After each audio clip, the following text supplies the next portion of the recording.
Brohim Abaim, muito bem-vindos. Eu escutei uma frase uma vez, a gente sabe que a gente teve muitos grandes rebes de diferentes dinastias dentro do povo Yehudi, na história do povo Yehudi. No século XIX, tem um rebe, talvez que não sei se é tão famoso para a maioria das pessoas, mas um grande homem chamado o Rebbe de Strikov. Sempre lembrem que os nomes dos rebes, quando é Rebbe de Strikov, Rebbe de Satmar, Rebbe de Gur, é o nome da cidade onde ele era Rebbe, aquela pequena cidade na Europa. Ele disse uma vez o seguinte, que aprender um idioma, uma língua estranha, pode levar 1, 2 anos de tempo, mas para a pessoa entender a própria língua dele, o nosso ser, isso pode levar uma vida inteira, 70, 80 anos de vida. E mesmo assim pode não ser suficiente. Frase power, de novo, para a gente aprender um idioma novo, uma língua nova, a gente precisa de 1, 2 anos. Talvez 3. Para a gente aprender o nosso próprio idioma pessoal, isso pode demorar uma vida toda. E ainda assim, disse ele, talvez não seja suficiente. Olha, eu não sei exatamente se ele quis dizer o que a gente vai falar hoje, mas eu tenho certeza que a gente tem aqui a entrada para o shiur de hoje. E a frase que ele disse é algo power e mega verdadeiro. Sabem que quando ele falou da língua do próprio homem, eu me lembrei que contei para vocês faz algumas semanas que tive a oportunidade de visitar o novo hospital Einstein, somente de saúde mental, aqui em São Paulo. E de repente eu vi uma máquina que me chamou muita atenção. Parece coisa de desenho animado. E eu perguntei para o médico que estava acompanhando a gente, mostrando para a gente as facilidades, falei, olha, o que essa máquina faz? Ele falou, olha, às vezes a pessoa está com um pouco de depressão, etc. e tal, ele coloca esse tipo de capacete na cabeça e a pessoa sai diferente daí. E aí eu perguntei para ele, mas como isso funciona? Disse o médico, a gente não sabe. Eu pensei que ele estava se divertindo um pouco. Eu falei, não, fala sério. Disse o médico, Rabino, de fato a gente não sabe como funciona. Eu falei para ele, me explica melhor. Ele falou, olha, a gente sabe tão pouco do cérebro humano que funcionar, a gente tem certeza e evidências que funcionam, mas como funciona, isso a gente não sabe.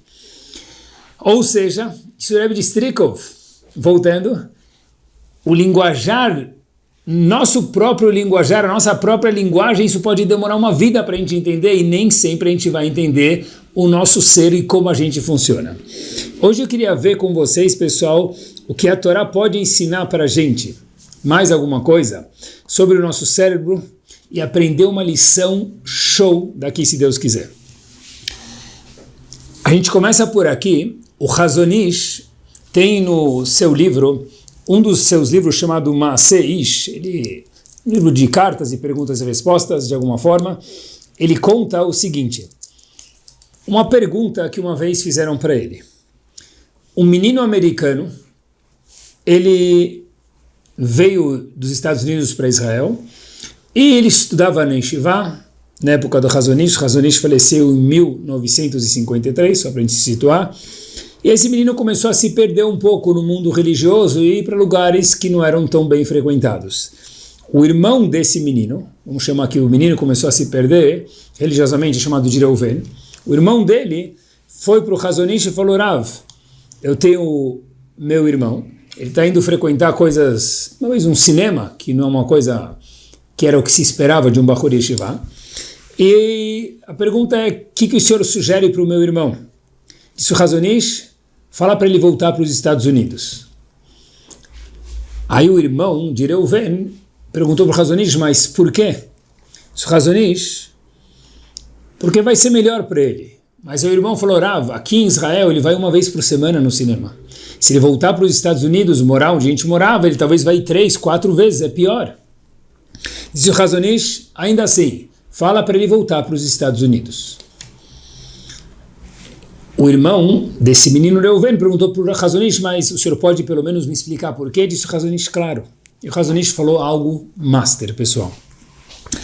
Enquanto o seu irmão está aqui em Israel, e ir no cinema é algo muito pejorativo no mundo das yeshivot, O que vai acontecer é que ele vai se sentir mekulkal. Assim disse o Chazon Ish em hebraico, estragado.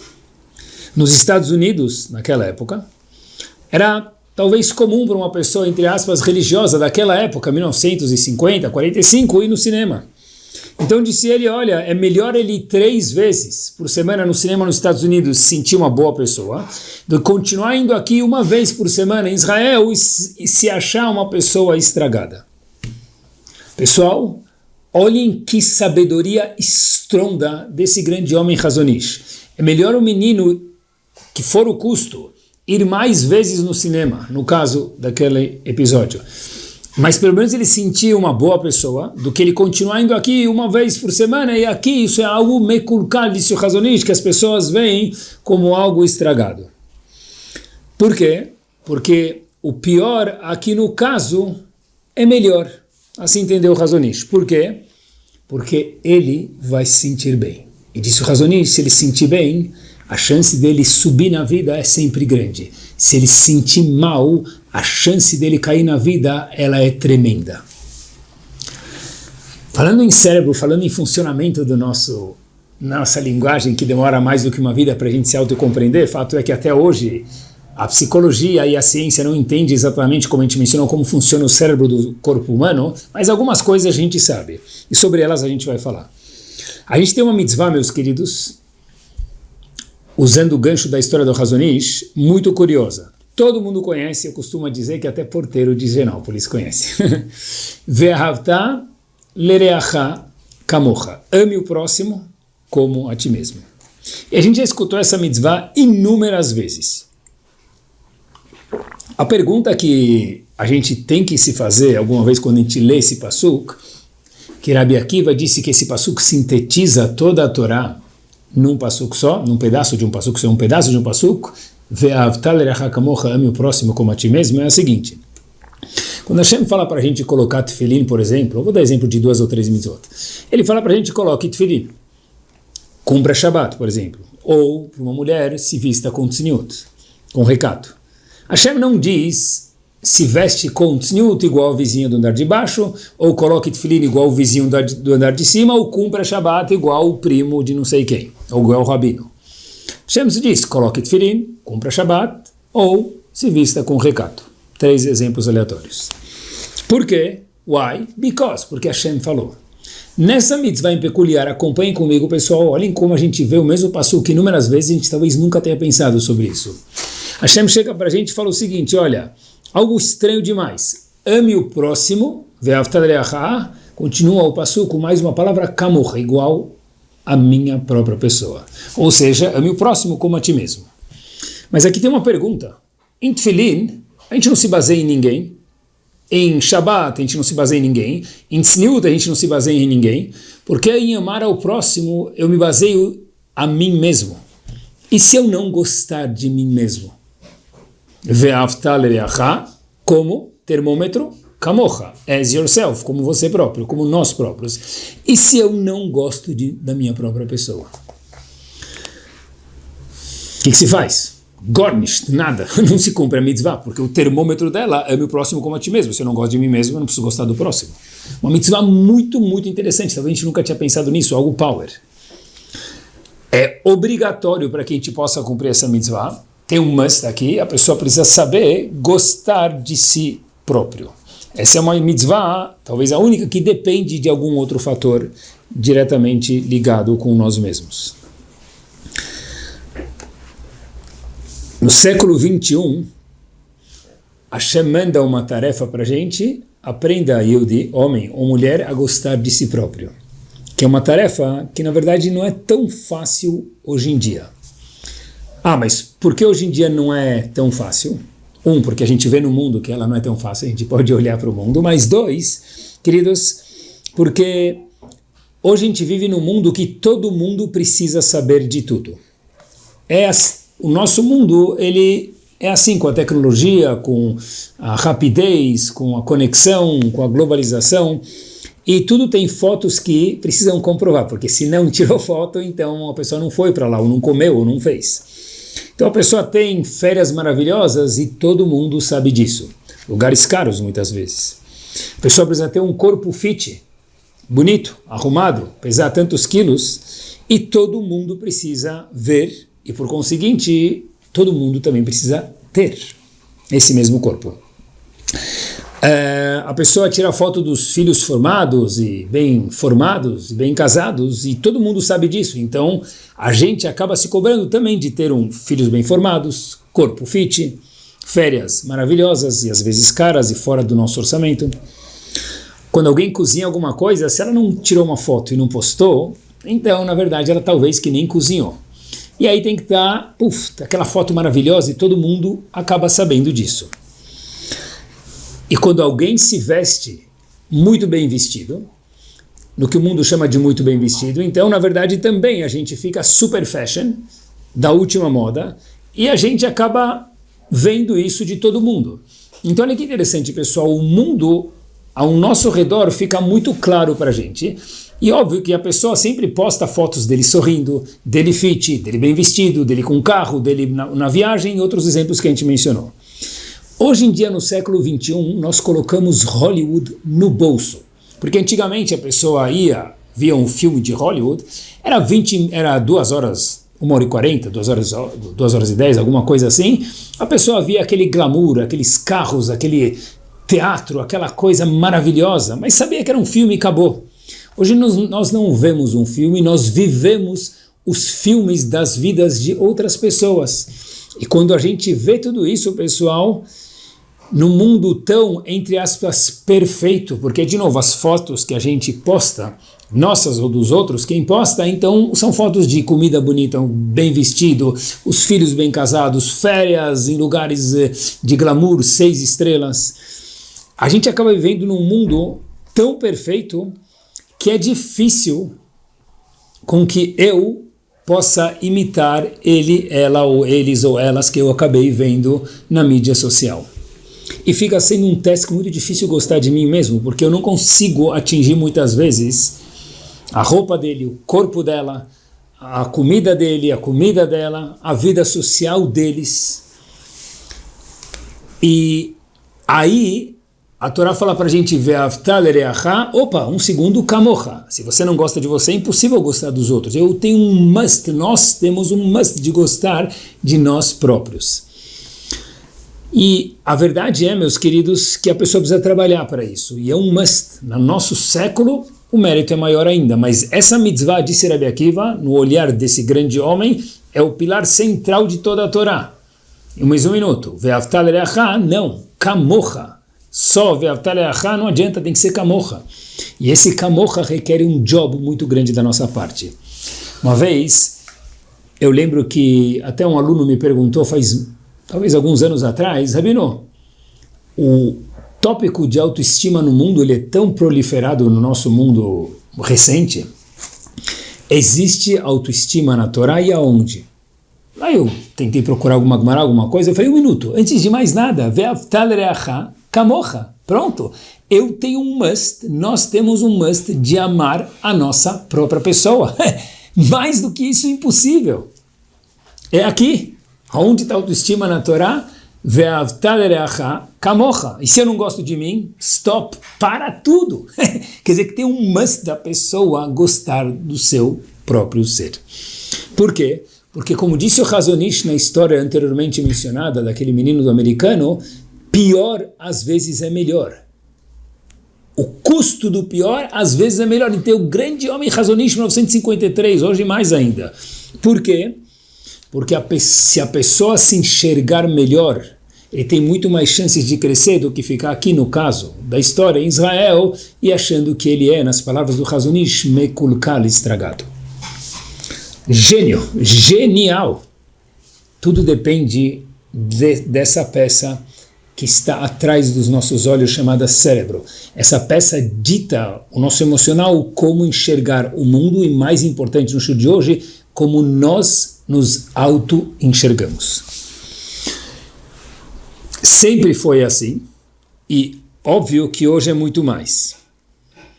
Sempre foi assim, pessoal, que a pessoa precisa estar bem. Hoje é muito mais, como a gente mencionou, por tudo que a gente vê. Mas O que quer dizer sempre foi assim? Eu explico, pessoal. Olhem que Master, estava estudando um pouquinho esses dias, vi uma passagem assim que me chamou muita atenção e tem tudo a ver com o que a gente está falando, eu gostaria de compartilhar com vocês. Avram Avinu teve, um dos seus filhos era Ismael. Em um certo momento, Sará, como uma profecia, a esposa de Avram Avinu, fala para ele, olha, você tem que mandar Ismael embora de casa, porque agora tem Yitzhak e Ismael está sendo uma má influência para Yitzhak. E de repente, Avram Avinu dói muito, porque era o filho dele, ele acabou mandando, e ele manda Ismael para o deserto.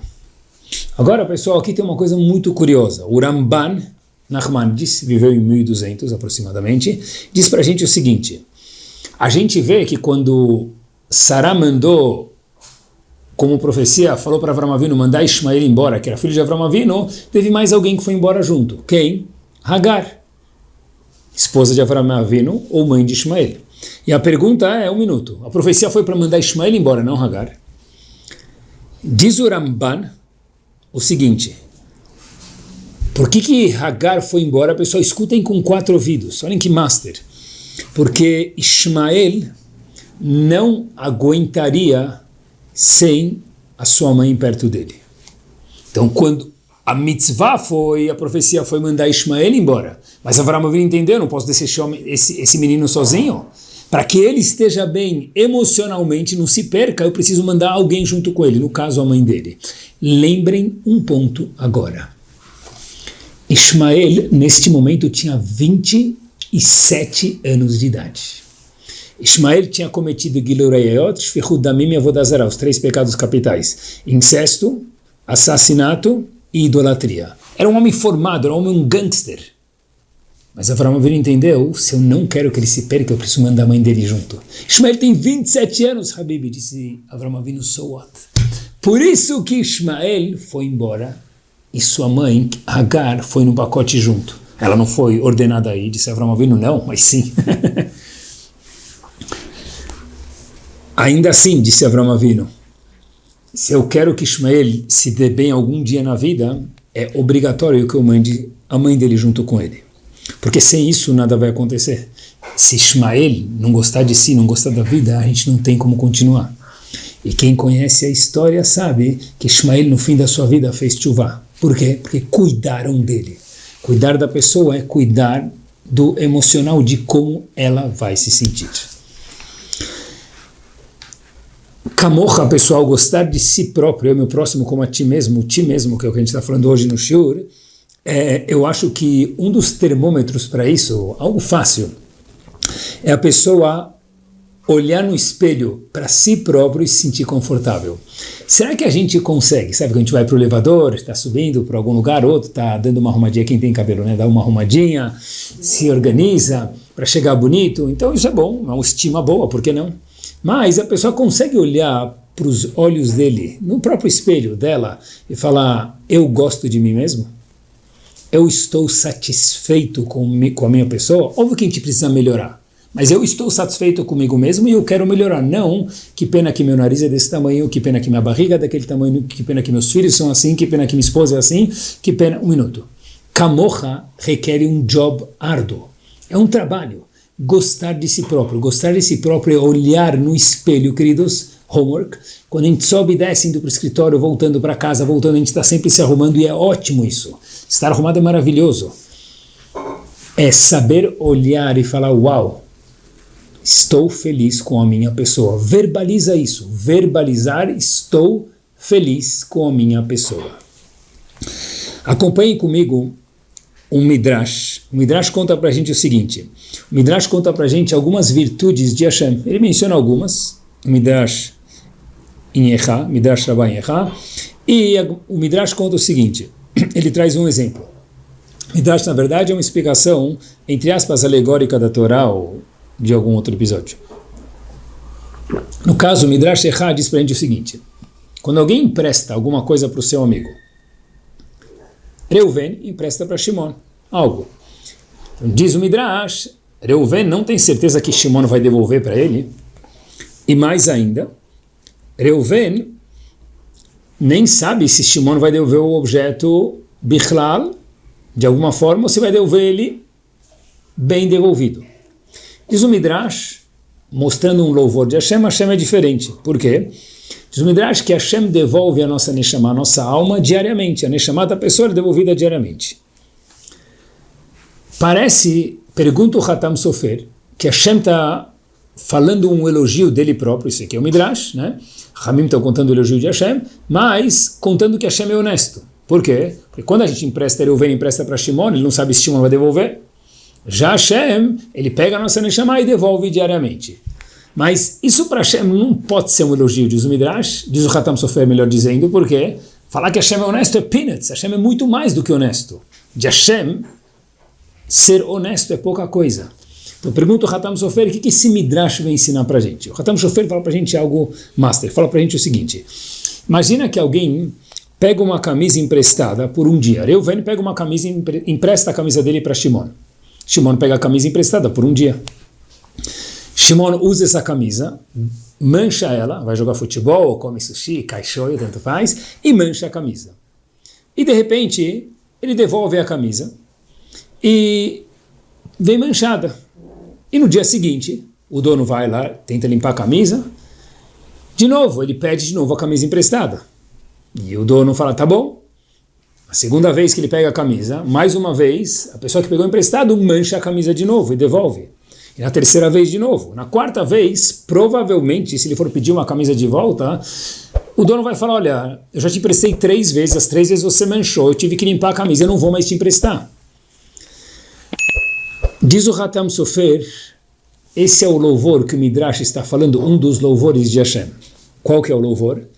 Que Hashem dia a dia empresta o objeto para a pessoa, no caso a Neshama, especificamente, e a pessoa devolve a Neshama suja para Hashem muitas vezes, com coisas maravilhosas, mas às vezes com alguma sujeira, e Hashem devolve de novo no dia seguinte a Neshama limpa para a pessoa, e a pessoa às vezes suja e Hashem devolve de novo ela limpa.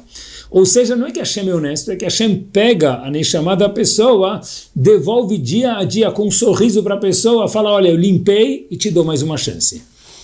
Porque a gente precisa saber, na verdade, pessoal, que a Kadosh Baruch Hu está investindo na nossa pessoa. Hashem fala, eu vou devolvê-la de novo porque eu, maiúsculo, acredito em você.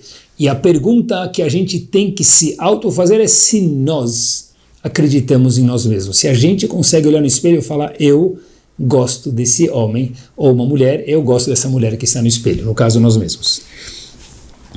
Sabem que um dos grandes homens que viveu uma geração atrás, um dos grandes homens das Yeshivot, Rav Yerucham Mir, Rav Yerucham de Yeshivat de Mir, ele diz algo o seguinte, ele fala que Ze Sod Hatzlacha, esse é o segredo do sucesso.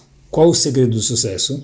Rav Yerucham Mir, para quem já leu seus livros, um homem muito pensador, um Talmid Chacham muito grande, ele fala o seguinte, a pessoa precisa saber que tudo o que nós precisamos está dentro de nós. De novo, a pessoa precisa saber que tudo o que eu, que você precisamos, cada um consigo próprio, já está dentro da gente. A gente procura cursos fora, a gente procura pós-graduação fora, tudo isso é ótimo e tem que aprender. Mas deep down, pessoal, não tem nada fora que a gente vai achar. A gente pode acoplar ensinamentos, a gente precisa crescer, mas as ferramentas que nós precisamos não estão em nenhum país, nenhum curso, estão já dentro de cada um de nós. E disse Rav Yerucham Mir Veyeda, e a pessoa precisa saber que Ze Sod Hatzlacha, esse é o segredo do sucesso. O difícil, pessoal, não é o ter, é o saber, é a ciência que nós temos tudo, maiusculamente, o que a gente já precisa.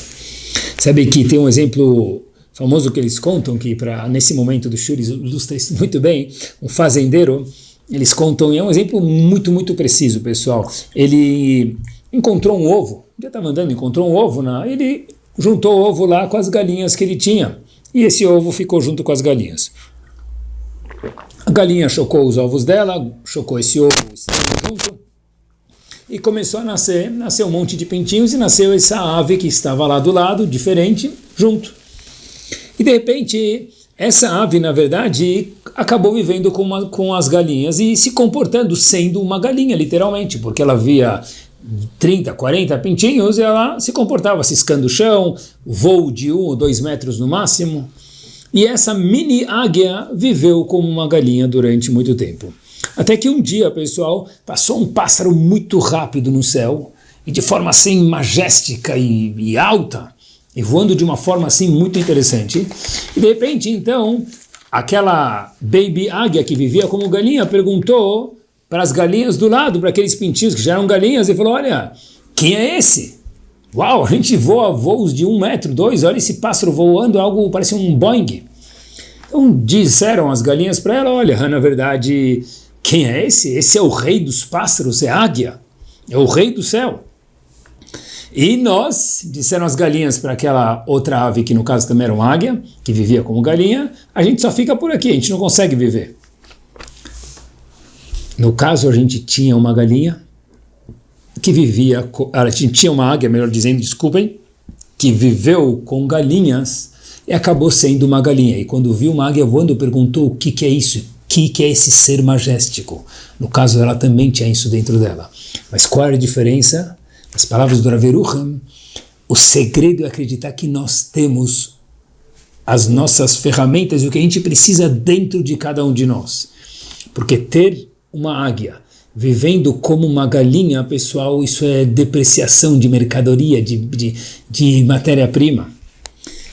Rav Yerucham Mimir, em outro lugar, diz, completando esse tema, que o maior Hilul Hashem que existe, Kiddush Hashem é santificar o nome de Hashem, Hilul Hashem é o contrário, seria no caso profanar o nome de Hashem, é ser uma águia, no nosso exemplo, ele não fala águia, mas no nosso exemplo, ser uma águia e viver como uma galinha. De novo, diz Rav Yerucham Mimir, o maior Hilul Hashem que existe, Kiddush Hashem é uma mitzvah gigante, santificar o nome de Hashem, Hilul Hashem é o contrário. Diz Rav Yerucham Mimir, o maior Hilul Hashem que existe é a pessoa ser uma águia e viver como uma galinha. E quando passam águias lá em cima, fala: uau, o que é esse ser? Habibi, você também é uma águia. Faltou saber. Eu acho que isso que o Talmud fala pra gente, a gente lê na Tfilah todos os dias, em Masechet Brachot, no finzinho, Al tikre banaich, é um pasuk, vechol limudai Hashem banaich, al tikre banaich elabonaich, não leia meus filhos e leia meus construtores. Ou seja, toda pessoa é um ben, é um filho de Hashem, mas a gente também tem que ler bonaich, construtor. Assim diz o Talmud pra gente, a gente tem uma obrigação, mesmo quem não trabalha com construção. Eu sempre entendia que construtor, pessoal, até hoje, na verdade a gente precisa construir a próxima geração. No shiur de hoje eu aprendi uma coisa maior. Óbvio que a gente tem que construir a próxima geração, mas antes disso, a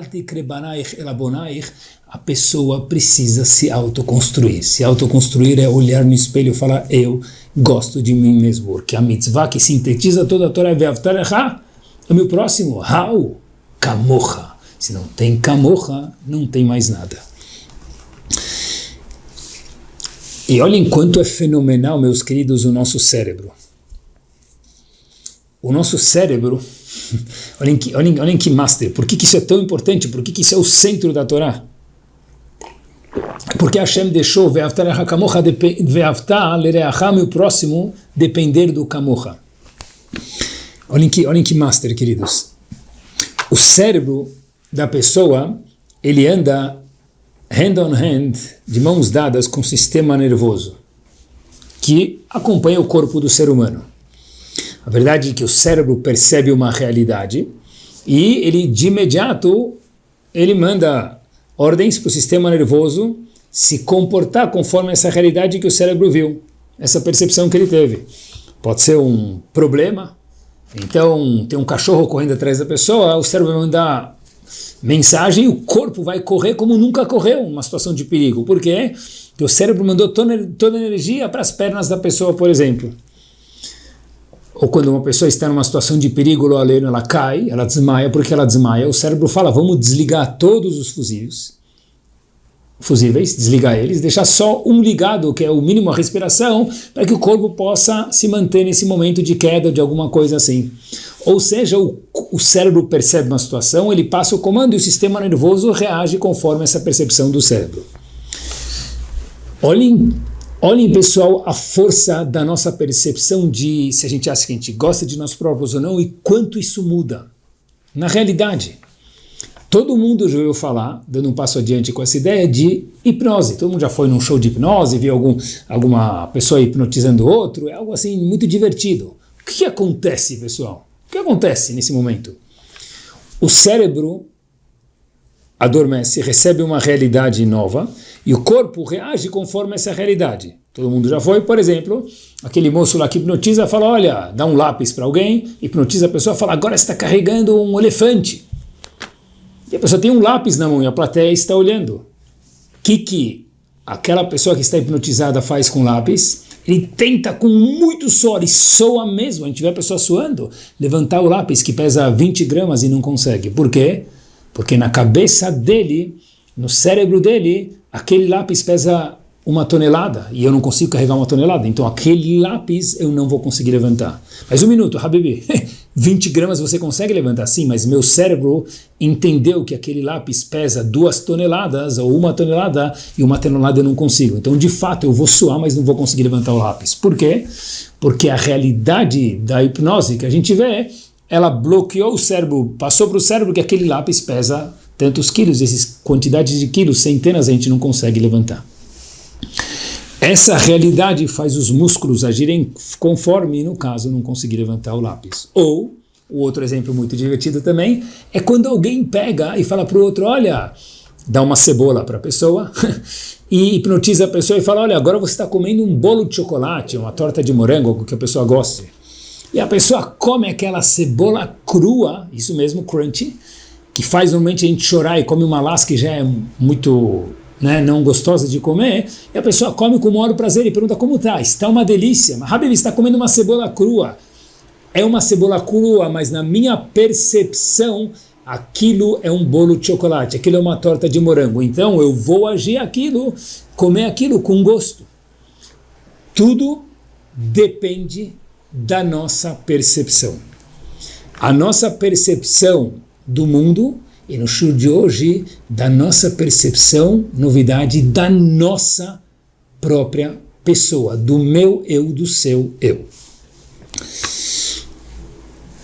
Olhem a diferença, meus queridos, de uma boa autoestima e de uma autoestima que vai ficar boa, mas precisa ainda ser trabalhada. Uma pessoa que precisa sempre justificar sua própria essência, sua própria existência, essa pessoa, indícios de uma baixa autoestima, porque ela precisa sempre estar justificando por que eu estou aqui. Porque eu estou no trabalho, eu preciso me provar toda hora, porque em qualquer situação, peraí, se a pessoa tem um bom sentimento de si, não precisa se provar, ele precisa trabalhar bem, mas não se provar a razão de vida dele. Uma pessoa, segunda ramificação, uma pessoa que tem uma boa autoestima de si próprio, só essa pessoa consegue ser anavo, humilde, que é uma das midot imprescindíveis da Torá Kedoshá. O que quer dizer isso? Olha que interessante. Para que a pessoa possa ser humilde, ele precisa estar bem consigo mesmo e não precisar ficar indo atrás do approval dos outros, da aprovação dos outros. Se a pessoa precisa sempre se impor sobre os outros, é porque ele não está se sentindo bem, então ele precisa do ok dos outros. Uma pessoa ser humilde de verdade, ela precisa estar bem consigo mesma. Como que humildade e autoestima andam juntos? A resposta é que só dá para ter humildade quando a pessoa tem uma boa autoestima. Porque se a pessoa está andando e sem querer alguém não cumprimentou ele alguma coisa, ele não vai se incomodar, porque ele é humilde. Quer dizer, humilde. A pessoa tem um sentimento dele ou dela bom, independente de se os outros cumprimentaram ela ou não. Óbvio que a gente tem que cumprimentar todo mundo, a gente tem que ser educado. Mas se alguém esbarrou, tocou na trave, não te cumprimentou, não me cumprimentou, faz parte da vida. A pessoa estava chateada, estava sem óculos, sei lá. Uma pessoa que tem um bom feeling de si própria não vai chegar em casa destruída. Por quê? Porque eu sei o meu valor. Se ela me cumprimentou ou não, não muda, eu vou continuar valendo o valor que eu tenho, X, Y ou Z. Ou seja, só dá para ter humildade, queridos, quando a gente tem uma boa autoestima de si próprio. Olha que interessante, mais uma ramificação power do nosso dia, no nosso dia a dia. Se uma pessoa passa o dia se desculpando, pedindo desculpa, será que eu falei direito com a pessoa? Será que eu... Pessoa, não indelicadamente, mas a pessoa está sempre procurando, reescutando as conversas que ele mandou para os outros, ou reanalisando. Espera um minuto.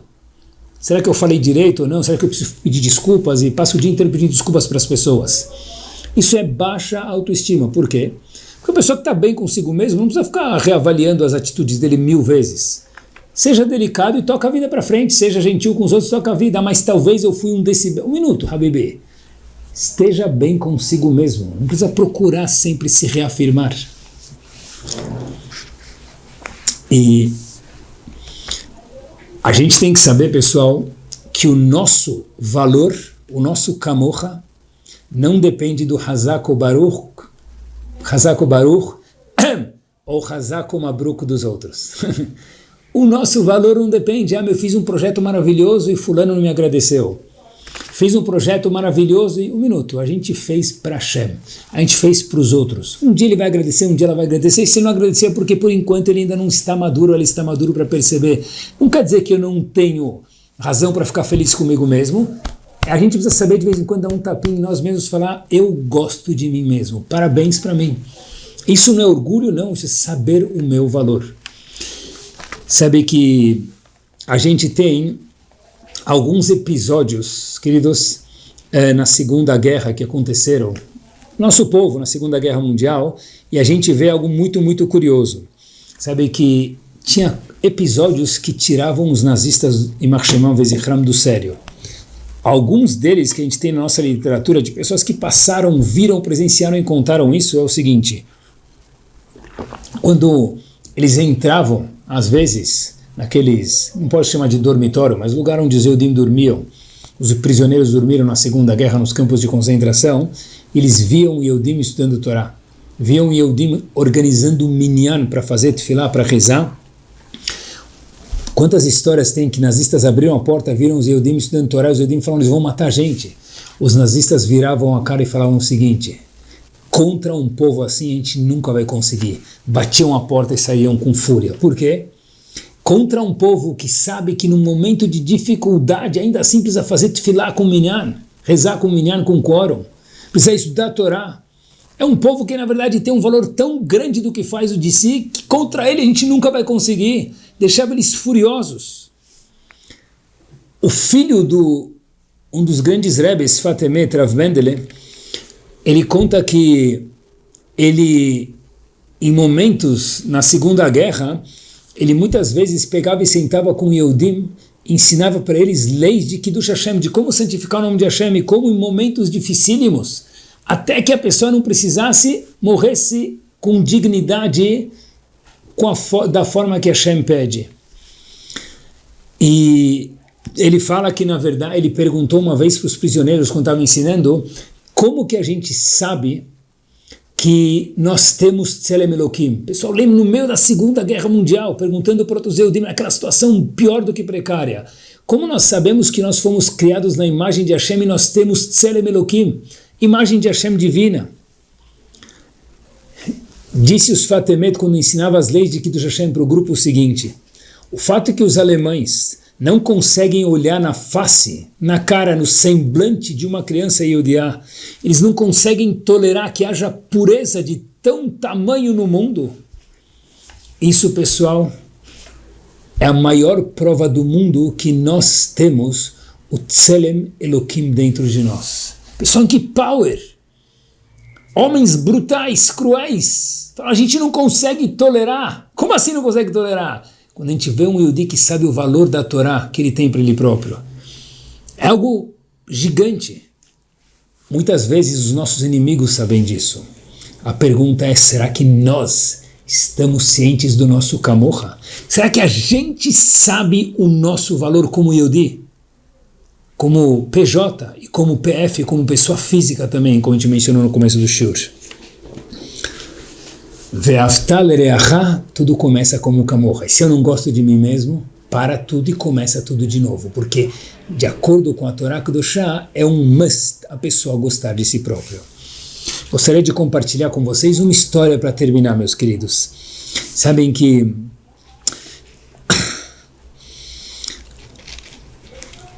um dos episódios aconteceu numa escola, e essa história aconteceu numa escola em Israel.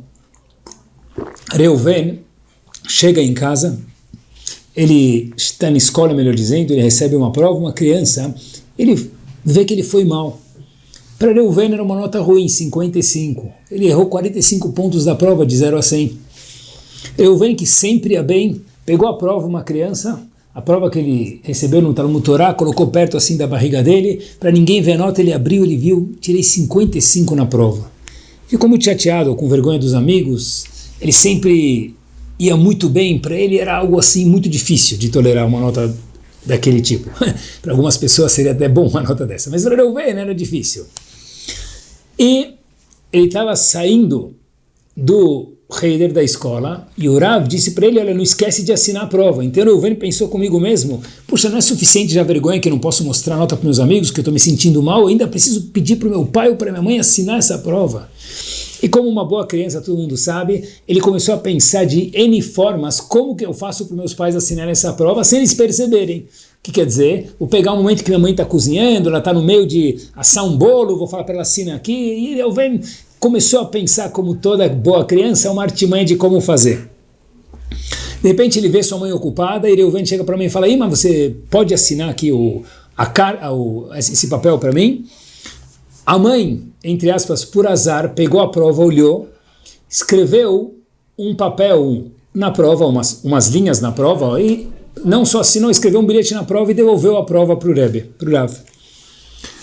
Reuven pega a prova, já chateado que a mãe dele olhou, analisou, escreveu até um bilhete, ele ficou mal, mas ele chega antes de entregar a prova para o Rav, ele olha o que sua mãe escreveu. E ele leu o seguinte, querido Rav, meu filho acabou tirando 55 na prova. Conheço o meu filho, aconteceu uma vez e provavelmente isso não vai acontecer de novo. Quando a criança viu isso, o filho viu isso, ele falou, uau, minha mãe estima que eu sou muito bom, que normalmente não vou mal, e ter ido mal uma vez faz parte da vida. Ele chega para o Rav, entrega a prova e fala para o Rav, Rav, eu posso recortar esse bilhete e guardar comigo? O Rav disse, que bilhete? Falou, essas 3 linhas que minha mãe escreveu e assinou na prova, eu queria guardar isso comigo. Essa criança, pessoal, guardou isso na sua carteira como a coisa mais importante do mundo. Anos seguintes, esse jovem cresceu, virou um Bahur Yeshiva, foi estudar na Yeshiva de Mir, em Jerusalém, e um dia na Yeshiva de Mir entraram alguns árabes e roubaram lá, no caso, os quartos. E a primeira coisa que Reuven foi ver, essa criança, é se o bilhete dele que estava na carteira ainda estava lá. E, para a tristeza dele, ele abriu, viu que tinha 300 shkalim na carteira, é o caso, roubaram aquele bilhete junto. De repente, Reuven olha para si mesmo e diz, agora, mesmo sem o bilhete, eu já sei o que meus pais pensam de mim. Porque depois de ler esse bilhete inúmeras vezes, desde aquele momento da prova até hoje, eu já tenho aquele bilhete dentro de mim.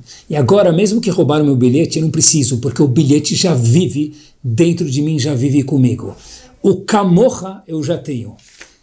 Como disse Raveru Hamimir, Zeu Sod Hatzlacha. O segredo da Hatzlacha, Raveru Hamimir, que entendia do poder da pessoa, como crescer um Talmid Chacham.